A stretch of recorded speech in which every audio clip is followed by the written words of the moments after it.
In this candid and insightful session, in association with Reward Finance Group, Stephen, who played for England and Premier League clubs Liverpool, Southampton and Spurs, delves into his personal journey with mental health, offering an unparalleled perspective on the challenges footballers face on and off the pitch.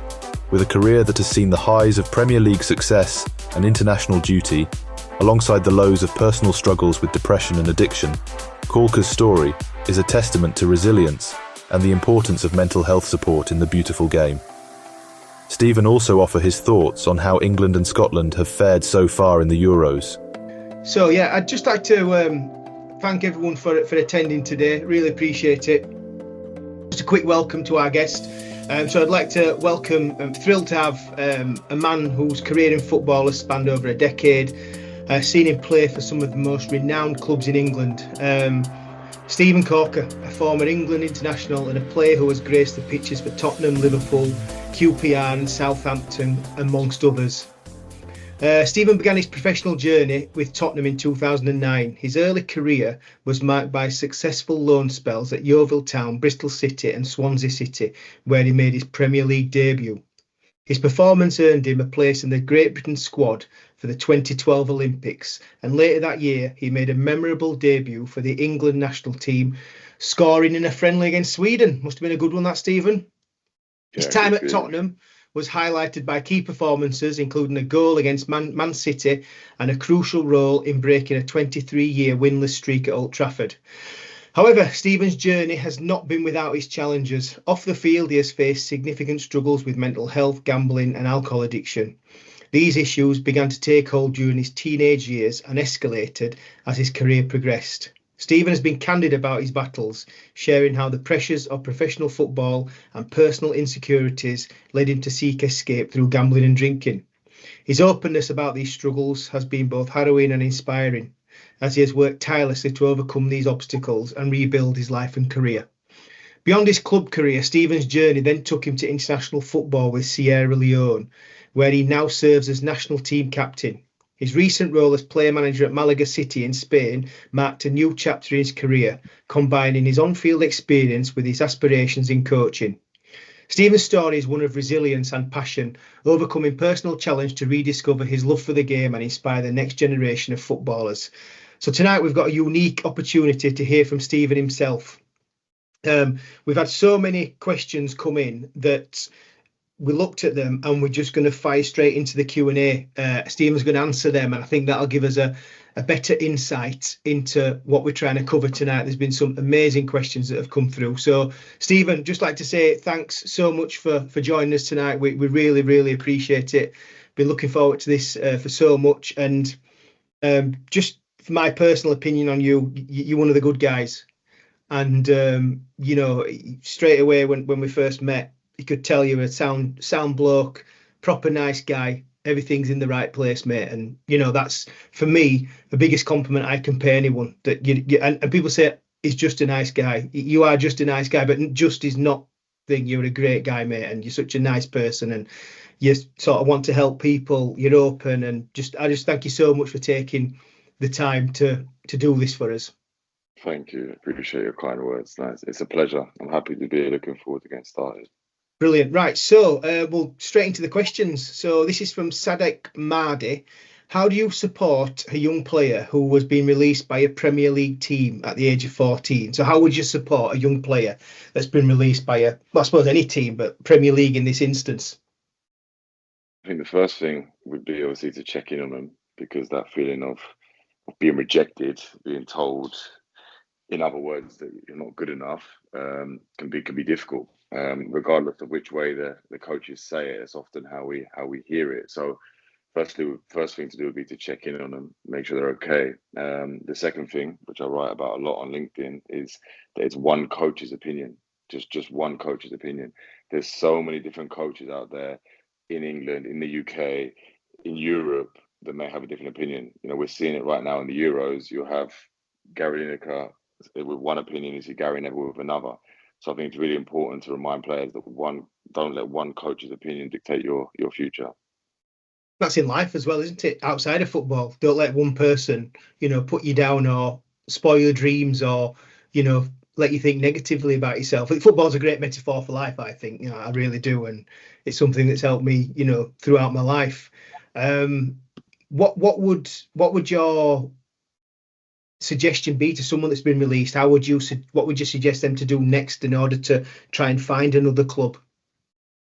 In terms of finding another club, I mean, I just want to touch on the fact that if you are released at the age of 14, or even if you're at an academy at the age of 14, I think it's really important that you have something alongside it. I just do. I know I bang on about it, and at 14, I probably didn't want to hear it. That's the truth. That's why I feel that as a player / ex-player, and those of us on this call, we have a responsibility to encourage players to make sure they do have something there to fall on, because they might not be falling on it at 14, but you might be at my age at 32 and needing your coaching badges or needing a form of education. So if we'll touch on that first, I think it's important that we certainly encourage players to have something else. It doesn't have to be necessarily education, but it can be something along the lines of apprenticeship or something like that.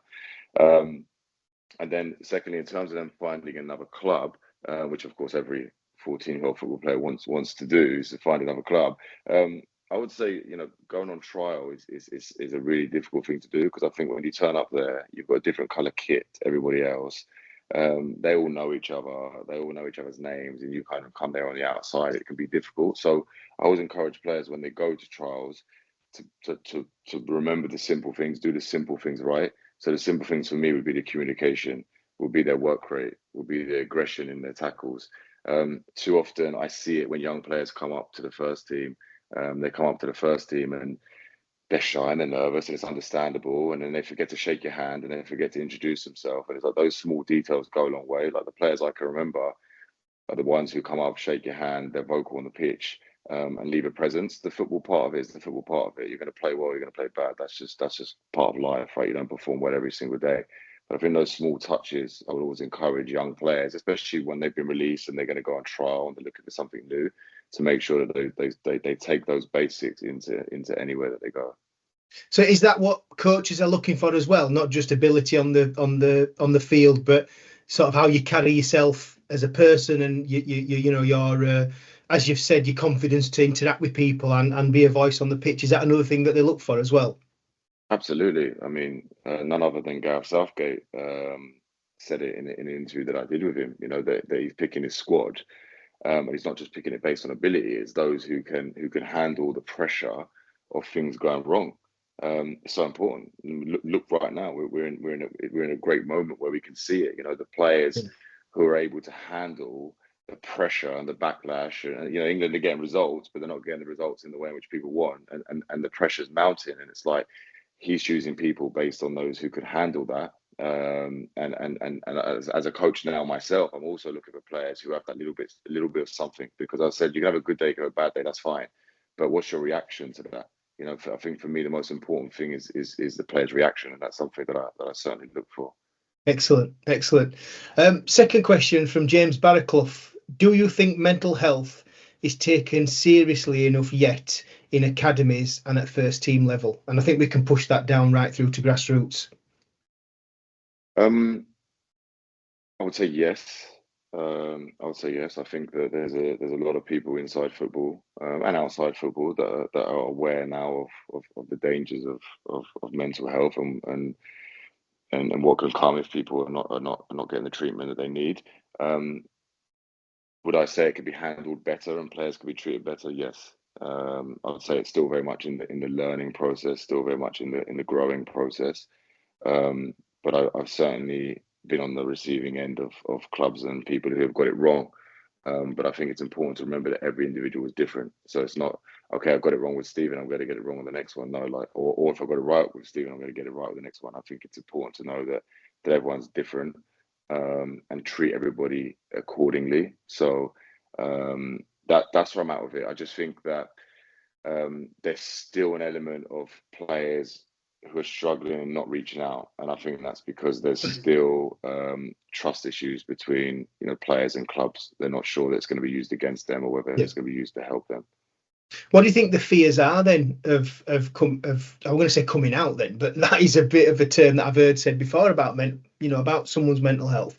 Is it a fear of literal weakness, on the pitch. If they're struggling with the mental health, then maybe not strong enough to make it as a pro. But again, I think what we're talking about does cascade down right into grassroots as well. Is that where the fear comes from, do you think?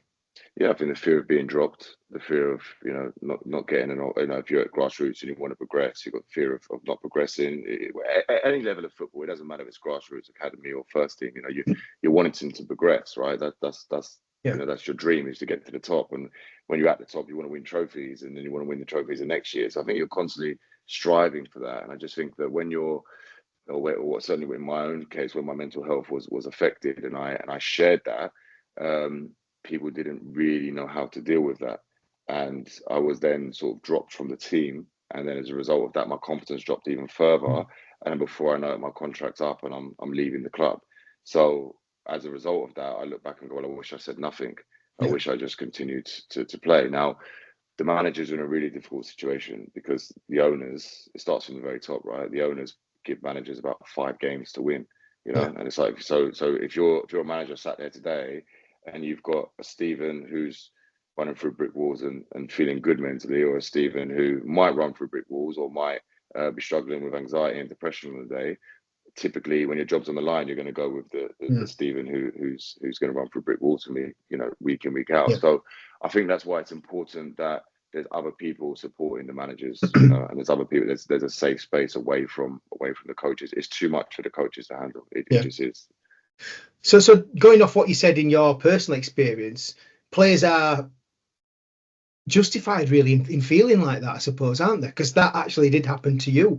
What players are scared of did actually happen to you. It happened to, for sure. It happened to me, and it's happened to many others. I get so many people reach out to me in a private space because they're struggling and they don't know who to tell. And I say it quite openly. I don't encourage people to. I know it's a big thing with mental health, like to tell everyone that you're struggling, or tell somebody that you're struggling. But I think it's important who you tell. I really do. And I think that should be encouraged more. As I said, I know there's a big push to talk to someone, tell them, okay, but I just think it's important that it's who. I know clubs now have player care people in place, which is great. I think that's really good. Again, it's a lot though, right? Because it's not like the Premier League have fully supported it. So there's it might be one player care welfare officer dealing with from the academy all the way up to the first team. So again, I think there could be more investment there and more care. So what, you've probably answered my next question, but what can football do at all levels then to make mental health and make what we all experience something that is safe for people to talk about? What can football do better around mental health? I think have more support systems in place. I think having more people around the club or outside of the club, and knowing that the players can reach out there and have that, and know that place is confidential. As recent as a few months ago, I was sat listening to people at the very top give an example of how they got information out of a player by using the doctor, and I'm like, that doesn't work. That doesn't work, because all that does is break the trust between the player and the doctor. And I can understand the approach and how and why they thought it would be a good idea, but in reality, it wasn't, because what it does is break the trust and make players feel even more isolated and even more alone. So I think it's as I said earlier, I think it's something that's growing and we're very much learning, but we've got a lot of learning to do. That goes against doctor-patient confidentiality as well. That is a big breach, isn't it? That if that's happening, that's awful. Yeah, but it's been in football for many years. Yeah. So I suppose people outside of the game don't see this. You just see the 11 people on a pitch playing. You don't see what goes on behind the scenes, and that is, to me, scandalous. Yeah, no, it's been used where physios are obviously put under pressure to share the information that they're receiving, but of course it's not safe. So I think that I want to say that it's definitely improving, but it's not where it should be. As I said, this conversation was a couple of months ago. So this moves on to the next question nicely from Hannah Marriage. Do you think each club or each person within a club should have access to mental health professionals? Yeah, absolutely. Yeah, Absolutely. yeah. Binary Yeah. answer that, isn't it? Yeah, it's obvious. Yeah. Yeah, yeah, totally. Yeah. You know, from Andy Jarvis, what is the one thing you've learnt about yourself through your mental health struggles? Good question. The positive is that I'm stronger than I thought I was. So at times when I thought I couldn't handle it or I couldn't get through another day, another week, another month, here I am. Many years later, still battling on with it, battling through it. That's one thing, and the other thing I'd say is that it's ongoing. So it's like that's why I mentioned, let's say, battling through it. Like Yeah, it's not something that I just overcome in one day and that was it. Life change was like it's something that I have good days, I have bad days, but I've now developed the tools to be able to deal with things in a better way, in a less harmful way than before, because I would often self sabotage. So those are probably the things that I've learned most. Probably plenty more. And if more comes to me, I will share it yeah. later on. What you mentioned tools that you've got then. What can you give us some examples of those tools that you use to help yourself? Yeah. So for me, like I'm in a 12-step program. So I go to AA, I go to GA as well, so Alcoholics Anonymous, Gamblers Anonymous. But having that as a support network for me is like really important because it's a space where I can go and Yeah, share some of the madness that's going on in my head and not be judged for it. So that's certainly a tool that I use. I also write a gratitude list that gives me better perspective because sometimes I need to right size my problems. I yeah, can think that the manager dropping me is the worst thing ever when actually on reflection, wow, on reflection, like a manager dropping me at Liverpool while still earning millions of pounds yeah, is not that big of an issue. yeah, It's one game, it's 1 week, and you still got a contract, still got a house, but it's realizing that I realized that later on. So yeah, I guess having the tool to be, the gratitude has helped, but yeah, outreach as well. Having people, whether that be through therapy or just close friends that I trust that I can reach out to, and they as I say, I use that word again. They like that use the term again. They right size the problems. So not just friends who go, yeah, you're 100% right. What an arsehole he is or she is. Like, no, they actually give me some truth. They hear me. yeah, Sometimes they say nothing, yeah, which is great, and other times they will share back their experiences. So those are some of the tools that I use. yeah. The amount of people that I know that have opened up to me about their addictions, it's unbelievable the amount of people that I know now personally that have opened up to me about it. And one thing I say to them, and I'm not just saying this because you're on this call, is like I am so incredibly in awe of people that are living with addiction issues because every day must be a fight and it must be exhausting to every day.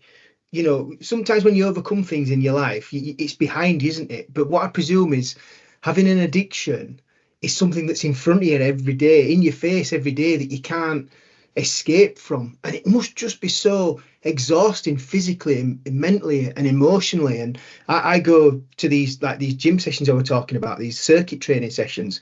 There's about 30 odd blokes all around sort of my age. And most people in the group have got some form of or have had some form of mental health condition. There's a lot of addicts in there, ex-addiction, and this I'm just in awe of them, Stephen. That every day they're fighting a battle, and that they're going to be probably fighting the majority of their life, but every day they turn up and they face it. And I don't suppose you have any other way to deal with it, I suppose, and face it every day and tackle it head on. No, exactly that, and part of my daily medicine would be going to a meeting or speaking to others, and Yeah, it helps keep it at bay. It's some days it is in front of my face, as you mentioned, and other days yeah, it's at the back of my mind. So it's like I mm, prefer it at the back of my mind yeah, than in front of my face for sure. One other thing I would mention as well is I don't know how to describe it as a tool. So it's easy to say meditation. yeah, Rather than just say meditation, I want to say I give things time, and if I can sleep on it, it's vital. I was always really really impulsive, and I wanted yeah, to react to things in the moment. And now, however I find time, so if that's through meditation, it isn't always. I said it's the right thing to say, but it's not. It's not always the case. Sometimes it is just going for a long walk. Sometimes Yeah. it's listening to music. Sometimes it's trying to get a bit of sleep in, you know. But just giving myself that distance between the emotion of what happened, and then like once that digested and I Yeah. process the emotions, I react. I respond rather than react. Yeah. Is that maybe like sort of part of the how you're wired towards addiction? You know, that it's like that instant. I have to deal with it now, and sometimes, you know, sort of you make a decision, you know, in haste. You can repent at your leisure. What my mum always used to say to me, you know, and I suppose that's what you've learned, is to stretch that decision out longer. I said to my lad, I said, sleep on it. If you feel the same way in the morning, then you're probably right. If you're not sure, and I do that for myself. If I'm ever not sure about anything, I don't make a decision. I sleep on it, and if I wake up in the morning, whatever I'm feeling in the morning, I then know is the right decision or the right call to make, for want of a better term. This is from Simon Elson. Who would you talk to when you were playing if you felt low or lacked confidence? Internally at the club, it would usually be someone like a physio, someone like the fitness coach. I'd usually have you know, that's the gym always feels like quite a good place to have that conversation. You know, it's less formal. I'd usually have a conversation with them about something that was going on. I might not share everything with them because, as I said, we've always had that kind of trust issue, let's say. Yeah. But I would like to share more with them than I would with a coach. And then externally, outside of the club, it would be with a couple of friends, a couple of close friends. But the problem with that is they don't know the ins and outs of the football side of it. Yeah. So it's like when I'm trying to explain a football problem. Yeah. That's why today I think, like, I look back and I think I wish I had a mentor. I had one for the early years of my career. You know, the late Cyril Regis, and he was incredible for me, and I wish that I wish that I had one throughout my career. And it's something that I enjoy doing with players now, because most of us are sensitive. You know, we're really sensitive, and we do worry, and we do care about the result. We do care about the performance, and it's like having someone to share that with is I think it's important. Is that one of your roles at the minute then? You know, offering mentorship to younger players. Yeah, it's something I enjoy. You know, it's just something I do, like on the side, really. But I certainly do. It's like when we analyze the games, we can see certain moments when they've made a mistake, how that mistake leads to a second mistake, third mistake, fourth mistake, and it's like addressing that, like what's going through your mind at that moment. I think it sounds, I don't know, simple, but it's like that's often what separates the best players from those who don't quite make it. Is those like such small details. It's like Modric, you'll see Modric give away the ball and then he'll get the ball again and attempt to do a 4-yard dive. Whereas someone who's like me will give away a ball and then not want it again for the rest of the game. Sort of drop it. Them players are sort of, you can see them, like the confidence goes and they retreat into the shell, and then they've stopped moving into space. They've stopped asking for the ball. They're not confident to take the ball in case they get tackled or they pass it wrong. And you can see them. Hiding's a strong word, but you know what I mean. You can see them, you know, actively avoiding the ball, can't you? Could, 1,000,000%. And I would almost go as far as to say hiding. I would use the term hiding. I remember playing against Fernando Torres when he was at Chelsea. And he was hiding. He didn't want the ball. You know, he didn't want the ball. So that same Fernando Torres at Liverpool, who was unbelievable, one of the best strikers in the world, when he was at Chelsea, didn't want the ball, didn't want the chance to miss. Didn't want the chance to miss, and that just shows you it can happen at any level and happen to anyone. And I just think like there's certain things that we can do to help people through that. Not necessarily cure it. There's a magic cure, and overnight you're going to become confident, but there's certainly little things that we can do to help them. So like when you're playing against Torres, for example, you could see that in him. You know, you could see that he's gone missing, for want of a better term. And at that point, are you thinking, I've got him here? Yeah, it's a good feeling. For sure. For me, selfishly, being on the pitch, it's a good feeling. It's like winning. You sort of, you know, I always told sort of win your personal battles as well first. You know, generally on a pitch, and you've got someone that's your opposite number, and sort of one at best examples I can think is like Vieira and Keane. You know, their personal battles over the year, they always, you know, and I think a lot of the time, and I heard this from them, that, you know, whoever came on top in that battle, generally their team won on the night, on the day. you know, and even playing at my crappy standard, I would say you've got to you know, win your own battle first and shut that person up in front of you and let them know that, you know, try and make them a Torres if you like. And like I say, it sounds a bit harsh, but that's I football, think, isn't it? yeah, on the pitch, that's football. Football Yeah, is a brutal industry. yeah, It's ruthless, and if it was the other way around, Fernando Torres would be delighted if he scored yeah, a hat trick. yeah, yeah. It's part and parcel of the game. But I think off the pitch, that's where the work can be done. Yeah. The holistic nature then needs to come in and help people. This is from Kevin Randall and just says you're friends with his dad Alan, the ex-Spurs scout. Yeah, Alan Yeah, Randall, yeah, that's correct. Yeah. yeah. Just thought I'd put that in. This is from Michael Cunningham. In cognitive behavioral therapy, there is a quote that states, "If we change the way we think, we change the way we feel." What do you believe is the biggest mental block for those trying to overcome negative thoughts? Good question. Yeah, it's a good question. Yeah, Yeah. it's a tough one. What do I think? What was repeat the last bit? What do I think is So the biggest? what do you believe the biggest mental block is for all of us when we're trying to overcome negative thoughts? What do we struggle to get over when we've got negative thoughts going through his head? I want to speak on behalf of myself, and others may or may not agree. For me, my biggest challenge is getting out of my own way. So it's like leaving the past where it is and Yeah, focusing on the day. So being present. For me, that's been a real struggle in being present in the moment. So with regards to the negative thinking, my negative thinking is not usually about today. My negative thinking is about the past or worry of the future. So for me, the biggest issue that I've struggled with is just being present in the yeah. moment. That's been the biggest thing that's obstructed my progress. So like I've sort of read that sort of depression is ruminating over the past and anxiety is worrying about the future, if you like.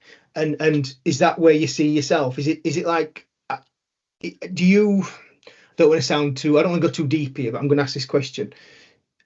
I get the impression with yourself that you look back and think you see all these players that are playing now and you were 2, 3 and 4 times better than they were and you didn't get to their level. That's what I sort of from our chats and what I've seen you. That's the impression I get from you that you're seeing players that couldn't wipe your boots now, couldn't lace your boots, that are playing at a level that you should have been playing at. Yeah, I don't know like about 2, 3 times better than them, but there's definitely players that I look at Yeah, for sure and think like, yeah, wow, I was like playing alongside or I was ahead of them at some point on the curve. And then like now I'm like nowhere in football and they're like playing for England mm, or playing the World Cup. It certainly enters my thoughts and can mm, stay there yeah, if I don't do this yeah, use the tools that I'm talking about to remove it. It can stay there and it can really affect me. I could really feel down on a day mm, thinking, wow, like regret what opportunities I had and what opportunities I wasted. mm, On a positive day, I look and go, you know what, that shaped me into who I am yeah. today. But those days are not always, No, they're it's a mixture of days, put it that way. that's difficult though, isn't it? Well, it's so easy to ruminate on what mistakes you've made. I'm not talking about you. I'm talking about myself and everyone. To ruminate on, oh, look what I could have done, and I didn't do that. I didn't do that, and it's so difficult to then flip that and say, well, I think, and again, I'm not professing to know you, but I always think that you are where you're meant to be. And I don't know where that is. I just think you have got so much more to give the game than what you probably could have given it had you stayed at the level you were playing at. I don't want to sound too deep, but I just think you've got, I see the response you get when you post stuff on LinkedIn, and that's, sort of a business platform. And the amount of response you get and the amount of sort of influence you have, I just think I think, Stephen, that you will give more to this game than you would have done if you'd have ended up carrying on playing. I do. I hope so, and I have belief of that I can achieve that like day at a time. Because I can definitely get caught up in thinking I'm going to change the Mm. world in one day. It just doesn't work like Yeah, that. So, yeah, as I said, I start with doing like the one-to-ones and working with players yeah, individually, and then started to go into clubs and speak with them as well and offer support and like build it that way. I think that's the best yeah. way. But I think you're right. If I'm honest with you, you're right. Of course, there's days where I think, wow, I wasted an unbelievable Mm. opportunity to be playing in the Euros or World Cup or whatever it may be. Next question, Michael Allison. When did you feel the most vulnerable? On the pitch. Yeah. On the pitch, definitely felt really fragile on the pitch. I feel when my addiction was really on top of me, and like the walls were closing in, I felt the pitch was a really vulnerable place for me to be, because you've got 40,000 fans or whatever it may be around you, waiting for you to make a mistake, wanting for you to make a mistake, singing chants and all the rest of it. That for me was a hard place to be towards the end. To begin with, it was a place where I've heard Gazza say and a couple others, it's almost like a place where you go and you forget all your problems. Yeah. Towards the end, it was a place where it heightened all my problems. Right. And there was no switch off button. Is that one of the sort of situations that you, when you talk about you wish you had a mentor, is that when a mentor would have come in, you know, good to sort of maybe help you compartmentalize the, you know, what goes on the pitch as to how you're sort of how you're experiencing it and how you're processing it? Is that where a mentor you think would have helped you? Yeah, absolutely. I think two areas. So one is keeping things simple. So I think it's very easy when you make a mistake or you feel like crap to try to overdo it, to try to overdo something. You know what I mean? So I'd say that the key lies in the simplicity of it, especially on the pitch, just doing the simple things right. I'm a centre back, win my headers, pass the ball, win my tackles. You know, like I don't need to hit the diags or go on a mazy run, you know, through 5 players. So I think the simplicity of it definitely. And for me, the other area as well, my mind's just gone blank. Just sort of, you know, that mentor where, you know, the things were coming in and yeah. The other area as well is like, you know what, I really wish I had a mentor at one point to pull me out. Yeah. You know, to pull me out, to take a breather. Yeah. Because I was not strong enough to do that myself. You know, I felt that I needed to keep going and keep pushing myself. And it's like, that's why I think support is so key, having someone to actually recognize that, you know what, this guy's struggling. Like, if I'm turning up to training drunk, he's obviously got some kind of issue going on. And I feel like there, as a mentor, I would maybe step in and pull someone back. Can I just say, Stephen, you said then that I wasn't strong enough. With greatest respect, I don't agree with you on that. I think you didn't have the tools, and there's a big difference personally. You know, where you know, and again, we all beat ourselves up, and I do it myself. So I'm talking out of experience probably in a different field, you know, to you, literally. But you know, I think it's not a matter of being not strong enough. It's a matter of looking and saying, I just didn't have the tools at that time. Now I do. You know, and sorry, that's just my opinion on what you've said. And I think that as young people, when we're younger, it's easy to think, oh, I should have known that. But we only know what we know, don't we, at the time? Yeah. You know, I look back, I think, bloody hell, if I knew what I knew when I knew at 16 what I know now. But that's not life, is it? No, you know, it's not. And I think the other thing, you know, you mentioned earlier about like compartmentalizing things. I think it's important that, again, a lot of the work I do to players now is that they don't. So how can I say? Being a footballer is not my identity. You know, that's just part of who I am. When I go on a pitch, that's what I do as a job. But most footballers, if not all of us, take it home with us, right? We just can't help it, which is why I said we're sensitive, which is why Harry Kane and Declan Rice say to Gary Lineker and Alan Shearer, like, stop. You know what I mean? Just stop, because they know what it's like. They know what it feels like. And it's like, I used to take stuff very personally. So if I performed badly, then I took that as I'm a bad person. You know, whereas it's like, no, I had a bad performance. That doesn't make me a bad player. That doesn't make me a bad person. And it's like, it's quite difficult to differentiate. I can't say that word. You differentiate between the two. Yeah, exactly. In that moment. And I feel like, certainly today I've got the tools to do it, but I still see others suffering. You know, one obvious one who I don't know, so I'm happy to say, because I don't know it on a personal level, but I would look and say Rashford is someone going through that right now. That's just from the outside completely. I would look and go, Marcus Rashford is someone going through this right now. He needs some kind of support for sure. He doesn't become a bad player overnight. No. Just thinking about that, maybe it's a good thing for him that he didn't go to the Euros. You know, because maybe what the players are experiencing now, had he, you know, maybe not started but come on as a sub and maybe not performed, maybe that would have compounded how he potentially is feeling now. So again, it goes back to my thoughts that things happen for a reason. Sometimes you don't know why, but maybe that's why he's not gone to the Euros. Not that Southgate knew that, but maybe somewhere in the universe and all that stuff, if you're into that, maybe he weren't meant to go. Maybe he needed this summer to pull himself, to get back to and learn about, who he is. I would have personally taken him, and maybe we'll move on to that at the end, but I would have taken him. I would have taken Grealish regardless. But another question here from David West. I have a few players in my under 12 team, including my son, who has ADHD. And this few of them suffer from mental disorders, disabilities.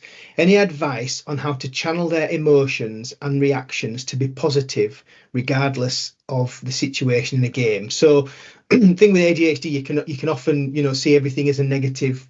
They say that for every one negative thing you see or hear, you need 18 to overcome that. So ADHD, and my son is going through an ADHD assessment, and on the pitch, if he gets something wrong, he beats himself up, and it's awful to see. So I think what David's probably trying to get is how to channel their emotion into a positive, way. If they make a mistake or something happens that they're not happy with or they don't feel should have happened, how can a coach or how can a player, channel negative emotions into positive ones?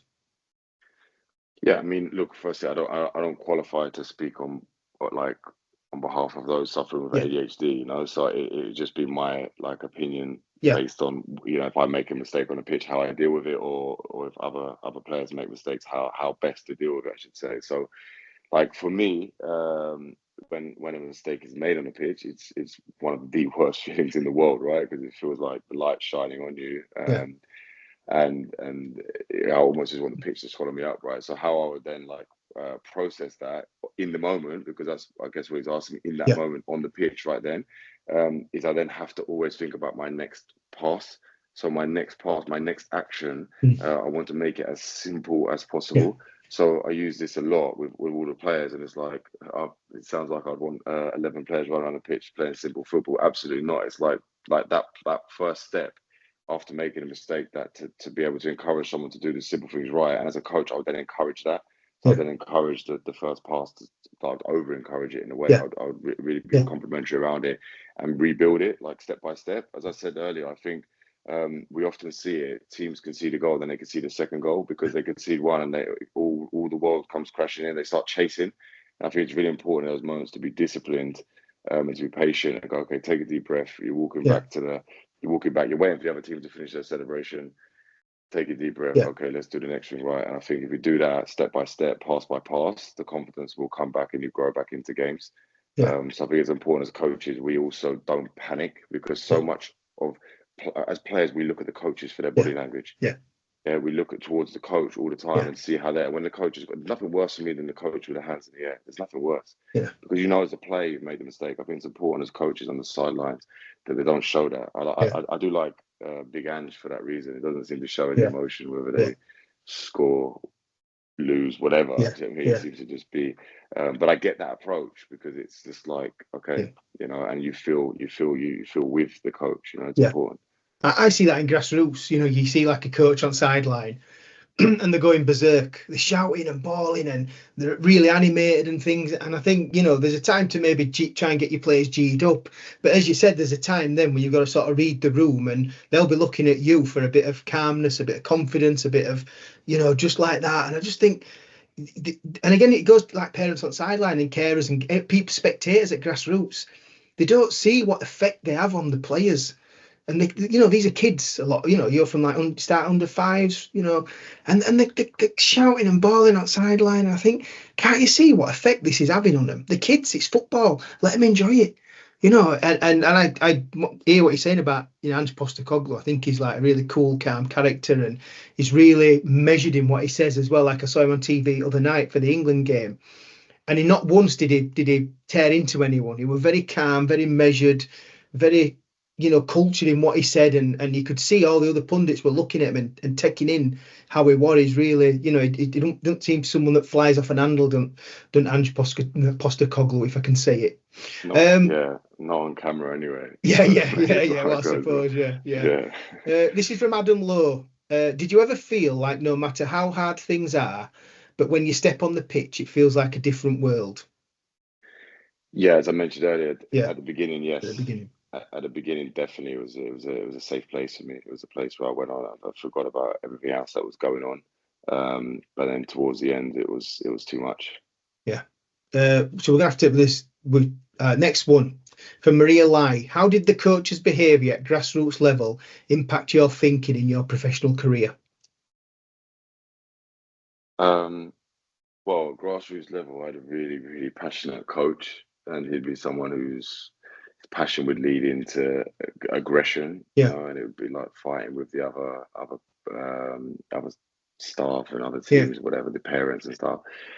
And to be honest with you, as a player, it kind of we're kind of passionate. We were all just like in it together, wanted to yeah, win. I look now and I think it's completely unnecessary and way over the yeah, top. But I think at the time, if I'm honest with you, it just fueled me even more to want to win. That's yeah, that's what I felt. That's my honest opinion on it. And I guess as I then went on, progressed through the ranks and got to academy level. What I liked was I could always talk to him. I could right, always go back and speak to him. Even once I made it pro, I always had that as him, and it was like it's like he took on a role as like another dad almost, And it was like I think that's important from the age of like 7 or 8 when I started playing with them, all the way until I was like 16, 17 yeah, and making it pro. I was still able to talk with him and yeah, and I just think it was nice. That was actually quite nice for me to have that yeah, away from the pressure of senior football, to have that yeah. space there in grassroots. Brilliant. This is for Andrew K. What was the best dressing room culture you were in, and how was that created? For me, Swansea was definitely the best. Swansea, first year in the Premier League, it was a dressing room full of characters, and Yeah, like Brendan Rodgers was the manager at the time. He just allowed us to be ourselves. We had a lot of freedom. He took us to Tenerife when there was like a gap. It was like no game in the weekend, so like two yeah, weeks in between. Took us to Tenerife, and we were allowed to go out, and it was just a great time, like bonding with all the boys, and everyone wanted to play for each other, and it's amazing. Because for example, we were out drinking so much at the time in Tenerife, but we came back and we won the next game 3-0. And it's like, I know sports science is a huge thing today, of course, but it's like sometimes just bringing the boys together, mm, taking a breather, in a very relaxed environment. It was nice. And Klopp did the same thing at Liverpool. Took yeah, us took us to Tenerife as well during the season and said, bring your families, bring your friends, go out and enjoy. So it's like I just think that's a tool that's used by quite a lot of managers. It's hardly spoken about today yeah. because of sports science, but I'm not knocking sports science. It has its place, but I definitely think the morale of the team is number one. Mm. Yeah, I think it's not talked about because it'd just be all over the news, wouldn't it, in a negative way? Because if they then went and lost the next game, it'd be Brendan Rodgers takes his players out on the piss and they lose 3-0, for want of a better term. Sorry for the language. So what were best coach you played under? Best coach I played under. Well, I said the other day Malky Mackay purely because of how he made me feel. I was Yeah, 21 years of age. I'd left Tottenham. I went to Cardiff. It was their first season in the Premier League, and he gave me the armband after like 4 or 5 games, and yeah, I knew he trusted me. Do you know what I mean? I knew it. I felt it. It was more than just words. It was in his actions. It was in every part of how he treated me, and I responded so well to that because I felt loved, felt wanted, felt trusted. yeah, So certainly in terms of how I felt, Malky was the best. But then tactically, I've worked under some geniuses for sure. Jurgen Klopp being one of them.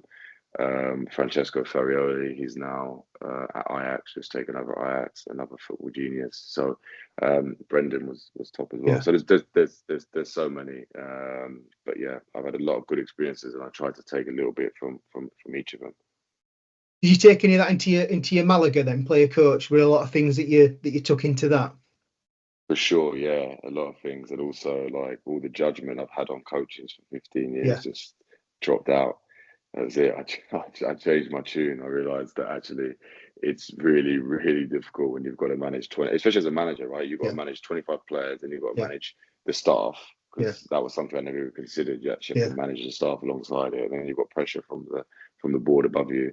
yeah, It's hard to find time, So definitely, it was a really good experience. I want more of it, but Yeah, I certainly realised that it's something that you have to like be able to manage your time because yeah, outside of it, I need my time for sure. I need my yeah. time. I need my family time. I need my time.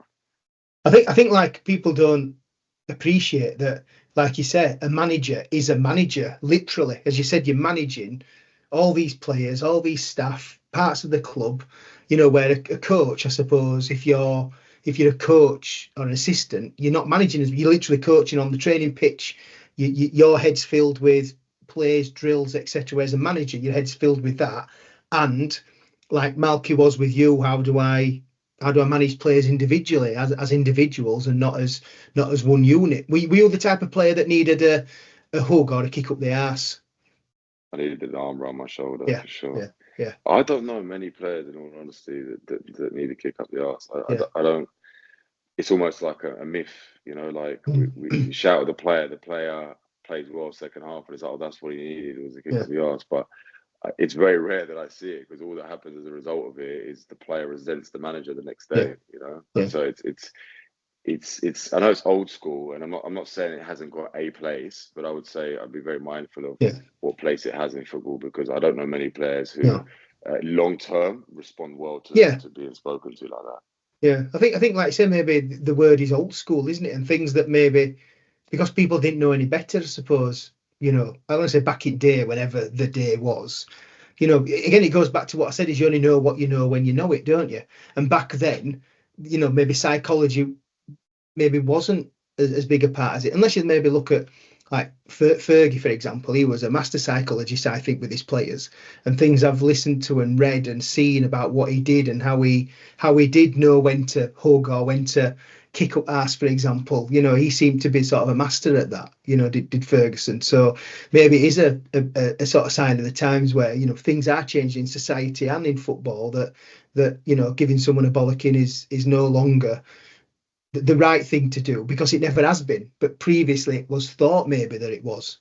Potentially, like I'm not here to say it hasn't got a place, and some Yeah, players, potentially do respond well to it. But if I'm only talking from my own experience, long yeah, term, I've yet to see it be beneficial. yeah, I see it as players start to resent the manager, and as yeah, soon as that happens, they come against. As soon as the dressing room goes the other way, it can be a difficult place. yeah. From Graham Fletcher, what advice would you give to someone who is fighting mental health or addiction in silence? Speak to somebody you trust, for sure. Speak to somebody you trust. And before you do that, you can do it either way you want. But an option to do before would be to go online. You can type in Alcoholics Anonymous, Yeah, find a meeting. Gamblers Anonymous, find a meeting. There's local meetings everywhere. There's online meetings. I just think it's so important to have conversations with like-minded individuals who are not going to judge you. And then I think from there you could then have a conversation with a family member or a friend that you trust. But I'd certainly say speaking to someone is important. But as I mentioned earlier, that's somebody, choose wisely. yeah. This is from Hammond Panga. What stage of your career made you feel like an outsider the most?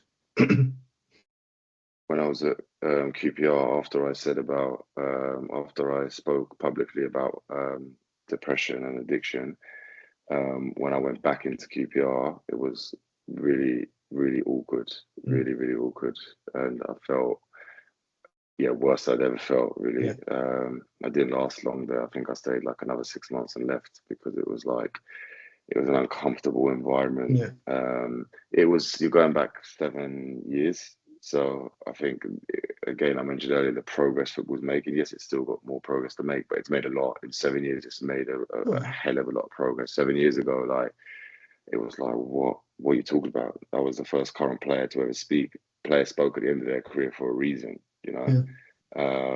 So that was probably the most challenging Yeah. period. 7 years, isn't that long? I know you're saying football, but like, sometimes when you talk, I sometimes when you say like, saying, oh, I felt uncomfortable and it was 7 years ago. So I can see you trying to sort of be nice to, or, try and be understanding around the people that were at QPR and not, castigate them for what happened to you. But I also think, Stephen, we're not talking, 1980. then it would be like, I'm not criticizing. I think it's great that you're not hitting them head on, and say you're actually sort of defending them to a certain extent, aren't you? Just the point I'm making is, only 7 years ago, not in days of Kenny Dalglish and Graham Souness, where they were I smoking in agree. changing rooms and sharing a bath. Yeah, no, I definitely agree that 7 years isn't that long ago, but I just think that society has changed Yeah, so much, yeah, like so quickly. And I think now, it's for example the managers. How did the managers know how to deal with it if they never experienced it themselves? yeah, It was the B license, the A licenses were much shorter than they are now. So now it's like if you go and get your A license through the FA, it's a year-long course, a very very intense course. Whereas before they were just signing people off. yeah, So now it's like you need to. The first 3 days of I've just done it recently. The first 3 days of the course was so heavy on dealing with players' emotions, dealing with right, players mentally, physically, all of that kind of stuff. Dealing with the player before the tactics even started. yeah, It was all about that. So I'd say it's progressed. It's progressed quickly. yeah. I suppose that's right though, because if you're not, if you can't work on them, on the mental side of it with a player, whatever you ask them to do out on the pitch is going to be totally pointless, isn't it? Yeah. That's what I've always struggled with. We're certainly like with England, going back, 10, 20, 30 years ago, 20 years ago, when you could see that, in certain areas, in certain situations, the confidence was low, and the sort of mentally had blockages. And I always thought, why have these like football clubs and England and other internationals that have got vast resources financially not brought in psychologists to help the players with because I think what I've read is, football's 95% up here and 5% in your feet, for want of a better term. But they seem to be putting 95% of the resource into the feet and only 5% of the resource up here. And it don't make sense to me. It's oh no, like I said, it's definitely changing for sure. Yeah, It's definitely changing. It's not that far the other way. It's not 50-50, but yeah, it's certainly yeah, like going towards 20% now. They're realizing that actually a player needs yeah. to be well mentally and emotionally in order to perform to the best of their ability. Yeah. That's what Southgate seems to do well for me. He seems to be very good with the players, and he seems to be very good at understanding them, and he seems quite a nurturing sort of manager and He's coach, to he's he's, Southgate. he's excellent. Yeah, He's yeah. excellent at So that side of things. yeah. Absolutely excellent. So this is from Caroline Meredith. Is it, who was the toughest opponent you faced? Toughest opponent. I always give two names for this. One would be Zlatan. Zlatan was yeah, so good. Lived up to his name, lived up to Yeah, expectation. And then the other one would be a complete contrast in terms of style of play would be Aguero. yeah. So Aguero always playing on his shoulder, so clever, didn't run too much, but knew when to run and certainly knew how to score. So I'd go with them two. Best player you played with? Um, Best player I trained with would be Modric for Yeah, sure. Just a genius, absolute genius. And then in terms of on the pitch, I'd go with Gareth Bale. yeah, Yeah, yeah, that's tough though. I've played with like so many top players. Coutinho, Gerrard would be up there as well. But yeah. I'd go with Bale as that year at Tottenham. He was just phenomenal. Fabulous. Right. So last sort of 10 minutes or so, I just wonder if we could just have your take on the Euros. Well, England and Scotland, really. What you think has gone right? What you think has gone wrong? Obviously, the Scots are out. They had a bit of a, I don't know, difficult to say really. What do you think about the Scots first? Obviously, you I've spent got some to be, time up there, didn't you, as well? yeah, I've got to be careful. I see Yeah. Tracy on this call, who's under the name of John. I see her on the call, so I'll be very careful what I say about Scotland. What do I think? Scotland, yeah, Scotland for me, like they disappointed me. I think individually they have some really good players, and I felt that they never really got going. I think they actually started the game against Germany Yeah. quite well. Yeah. I thought that first 10 minutes, I actually Yeah. thought, you know what, they looked up for it. They looked Yeah. up for it, looked ready. And what happened happened. Goals change games, and the one goal and everything starts to change. And but I felt certainly against was it Hungary in the last game. I was wanting more. I was Yeah. wanting more. I know they left it late. Both teams were leaving it late to really go for it. But Yeah. I just felt Scotland on paper are the better side than Hungary, Yeah, for sure. yeah, And I just felt I would have liked to have seen them go for it a bit more. That was my take on Scotland. England, they got the job done.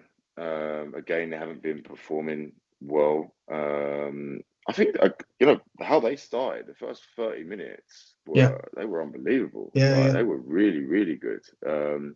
Serbia were poor. I thought it'd be 3 or 4-0 at that point. But I just think that England now are listening to what's being said. I yeah, think that the last game when I watched them play, it was it was quite.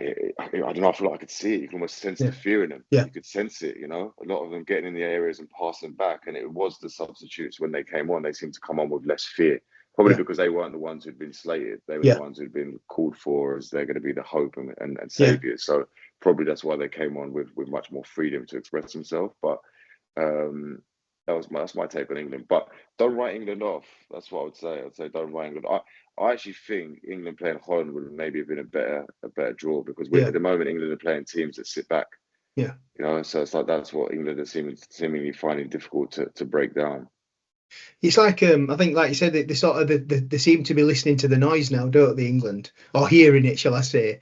That sometimes it's in the background, but you can see they seem to be taking it in, and then they're responding to like what Lineker said and Shearer, and I think both Lineker and Shearer had valid points myself, and I think what Gary Lineker said were really sort of considered and measured, and Shearer were a bit more emotional. You could tell her a bit more frustrated, as probably a lot of England fans were and are. So what do you think it is then? You think it's with the sort of, it's a confidence thing with at the minute. So we're talking up here rather than down there. Yeah, definitely. I'd say so. You mentioned earlier football being 95%. I'd say Mm, upstairs. I'd say at the moment it's certainly in the heads. A lot of their mm, heads how they're performing. But having said that, they've got out the group again. yeah. I don't like all the criticism of Gareth. I just don't No. agree with it. I remember the era before Gareth. I was Yeah. part of that era before Gareth, and it wasn't pretty. It was far from pretty. We were awful, and that was with a golden generation. Yeah. So I think since he's come in, I think Yeah. England uh, they've set the bar high, Yeah. right? They've set the bar high, and I think that's why now, as fans, we're looking, going, well, you're not performing it to the level that we know you can. So I get the frustration, I get it, and I'm not here to say that it's that the fans are wrong. I see it. I just think let's have a little bit of patience. Let's Yeah. see what happens against Slovakia. I think I Um, agree. I think this is first time that they've gone under that bar, haven't they? And I think we're so used to them doing better than what, like I say, the previous generation and the previous generation have done. I think we're all expecting them to go out, steamroll teams, play brilliant Barcelona-esque football every game, and that isn't international football, is it? But knowing Gareth like you do, how do you think he'll be approaching this? Probably the toughest period in his tenure. How will he be approaching? I always impression I get about the manager is that it's never about him; it's always about the players. yeah, In a positive way that he protects them and it's all about them. What will he be doing with the players now? How will he be, getting them ready and bigging them trying up? to trying to shut out all the outside noise will be the Yeah. first thing. Absolutely. I think a big part of why Gareth sticks with the players that he sticks with, when often people say change it, is his loyalty to players, his trust in the Mm, players. Now, I don't get why no pundit speaks about that, but it's such a key part of being a manager, right? Is mm. that Phil Foden knows that he's not just going to throw him under the bus after Yeah. one bad performance. Yeah. That's so important as a manager, as well as a player, that Yeah. you know what, if I don't play well today, I'm not just going to get thrown out Yeah. of the team. Yeah, and that's why I think Gareth sticks with players. And no one mentions the fact he's stuck with Maguire, and look where Yeah. Maguire is Yeah. today. Yeah. So Maguire's come through that, Yeah. and no one else stuck with Maguire. No. Nobody else stuck with Maguire. No. And there's a few examples like that. So I think that the players know they can trust him. They know that he's going to back them. They Mm, know that he knows that. I think they'll be shutting out the noise. And I think what would do England the world of good is some goals. I think yeah. 2-3-0, get Harry Kane on the score sheet, get a couple others chipping in with goals, and I Mm, think it will release a lot of stress and a lot of. I mean, they're still in a yeah. good position. I mean, who cares how they got there? They're Yeah. there. Yeah. Yeah. Yeah. It's 90 minutes. Yeah. Anything can happen. But I think the positive for me is that good teams win games when they don't play well. Yeah. And England have only won one, but they've got through. They've got results, needed. Haven't they? They've got results, and they've got through when they haven't performed nowhere near what they're capable of doing. Where do you think they'll end up? I think this game will be the biggest decider. I think if we win this one, I think we'll go all the way. Right. And obviously we don't win it, we're out. So, but I just think this will be the biggest hurdle. I think with all the pressure mounted on the shoulders, I think win this, it'd be a big sigh of relief and go all the way. So we win on Sunday. Stephen Caulker says England are going to win it. That's it. Quote me on it. I'm gonna. Well, it's recorded anyway. I'm gonna wait, and I'm gonna send that to FA. So Stephen, thanks so much for this. Before we go, has anyone got anything they'd like to say on the chat or anything? Open your mics up before we depart. Just a quick one. Just a question. Obviously, with Phil Foden going home for family matters. I think it's having a baby. I think that's a good reminder to everyone that footballers have a life outside of football as well. But in terms of for yourself, having been there and been a player, how for them, do you think that people sometimes forget that? Yes, all the time. People forget that every single time, and I think it's testament to Gareth, who's given him permission to go again. He's a people person, and so it's testament to him to go home. I remember it was with Sterling a few years ago as well when he had to go home as well. So it's a reminder that the people are human. They've got players are human. They've got families at home that they want to take care of, and that comes first. That comes before everything. I think that sort of what's thanks Hans for that. I think what Gareth's done for Phil is similar to what Ferguson did for Ronaldo when Ronaldo's dad was dying, and they had a massive game at the weekend. And I think he just said to him, he said, "Boss, my dad's not well." He just said, "Go." And Ronaldo still talks about that now. So, just not that I need to back up what you're saying, but that, from probably one of the greatest players in the world, as what Ferguson did for him is, he just treated me like a human. And I think that's what we have. That's what I mentioned earlier about Malky, is you remember how the managers and coaches make you feel. Brilliant. Well, Stephen, thanks so much. Bang on time. Didn't want to keep you any longer than that. So really, really appreciate you doing this. Thank you. Thanks to everyone for joining us tonight. I really appreciate it. Stephen, I could have talked to you all night. I love stuff like this. Talk about football and mental health. It's my idea of a great night in. So thanks again, Stephen. Really appreciate it. Amazing. Cheers. Thank you. No, thanks for the opportunity. And I hope you enjoyed listening. I enjoyed the conversation, and I hope that we celebrated England's victory on Sunday. So enjoy your evening. Enjoy the sunshine. I'll speak to you later. Thanks, everyone. Cheers. Take care. Bye-bye. Cheers.